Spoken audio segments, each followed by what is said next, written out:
حضور میرا سوال یہ ہے کہ جامعہ احمدیہ میں یہ ہمارا آخری سال ہے، یہاں سے فارغ التحصیل ہونے کے بعد ہم کس طرح جماعتوں میں تعلیم و تربیت کے کاموں کی شروعات کرنی چاہیے؟ ماشاء اللہ کیسی کرنی چاہیے؟ پہلی بات تو یہی ہے کہ دعا سے اپنا کام شروع کرنا چاہیے. ٹھیک ہے، جب آپ جا رہے ہیں کسی بھی میدان میں، پوسٹنگ پہلے ہوتی ہے تو صدقہ دیں اور دعا کریں کہ اللہ تعالیٰ نے مجھے جس جگہ میدان عمل میں بھیج رہا ہے وہاں میں صحیح رنگ میں جو میں نے عہد کیا ہے زندگی وقف کرنے کا اور اپنے آپ کو مربی اور مبلغ کے طور پر پیش کرنے کا، اس کو پورا کر سکوں. ٹھیک ہے، اس عہد کو نبھانا قرآن کریم کا حکم ہے جو آپ نے عہد کیا ہے. امانتوں کا حق ادا کرنا قرآن کریم کا حکم ہے، یہ امانت ہے آپ کے پاس.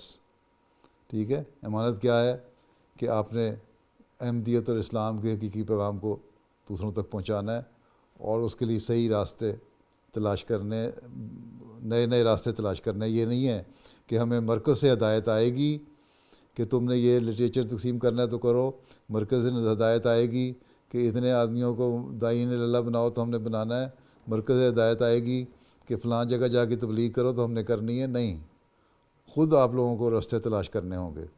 اسی طرح تربیت کے لیے یہ نہیں دیکھنا کہ اصلاح و ارشاد کا شعبہ ہمیں بھیجے گا کہ یہ پروگرام ہے تمہارا تربیت کا، تم نے اس میں عمل کرنا ہے.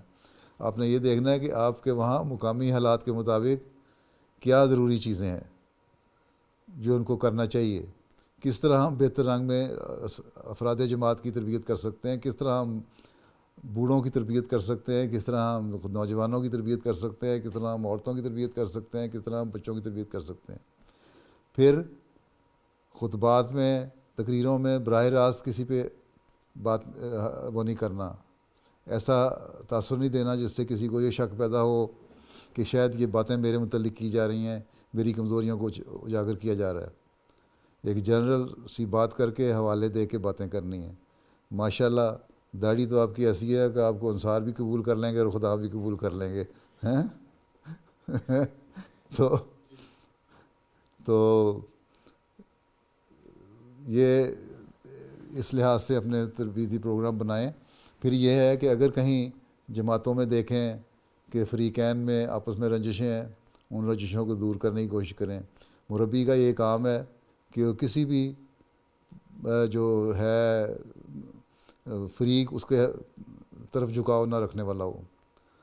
انصاف کا تقاضا یہ ہے کہ ہر فریق سے اس کا تعلق اچھا ہو.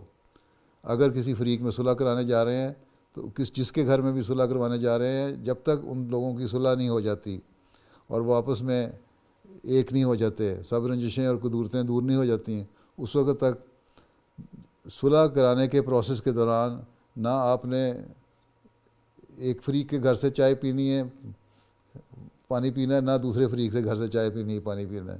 گھر سے چائے پی کے پانی پی کے جائیں اور کہتے ہیں بھئی میں تو صلح کروانے کے لیے آیا ہوں، تم لوگوں کو سمجھانے کے لیے آیا ہوں اور تم لوگوں میں بھائی چارہ محبت پیدا کروانے کے لیے آیا ہوں، جس طرح قرآن کریم کا جس طرح کے حکم ہے. تو اس لیے میں تمہارے گھر سے کھانا پینا اس وقت تک نہیں کروں گا جب تک تم اللہ اور رسول کی یہ بات نہیں مان لیتے. ٹھیک ہے، ان سے پھر دوسری یہ ہے کہ ہر گھر میں جا کے ان سے ایک ذاتی تعلق پیدا کریں.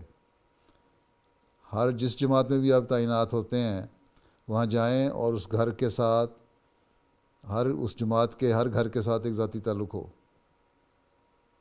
ٹھیک ہے، آنا جانا ہو، اٹھنا بیٹھنا ہو، اس کے نوجوانوں سے، ان کے بوڑھوں سے، ان کے بزرگوں سے تعلق آپ کا ہو. وہ سمجھیں کہ ہم مربی صاحب یہ آئے ہیں، ہمارے ہمدرد ہیں، اور ہم نے اور اتنا اعتماد پیدا ہو جائے کہ ہر شخص آپ سے راز کی بات کرنے والا ہو اور پھر اس راز کو اپنے دل میں آپ دفن کرنے والے ہوں. یہ نہیں ہے کہ ایک جگہ کا راز سنا اور دوسری جگہ جا کے بیان کر دیا، یہ بھی امانت میں خیانت ہے. ٹھیک ہے، تو اس طرح اور بہت ساری چیزیں ہیں. جب یہ ذاتی تعلق پیدا ہو جائیں گے تو آپ دیکھیں آپ کی بات کا اثر بھی ہوگا. جماعت کا ہر فرد پھر آپ کی بات مانے گا اور وہ جماعت آپس میں بھی پیار اور محبت سے تعلقات قائم کرنے والی بن جائے گی. ٹھیک ہے مولانا؟ جی، چلو پھر جی. اے شخص تو جاں ہے ہمارا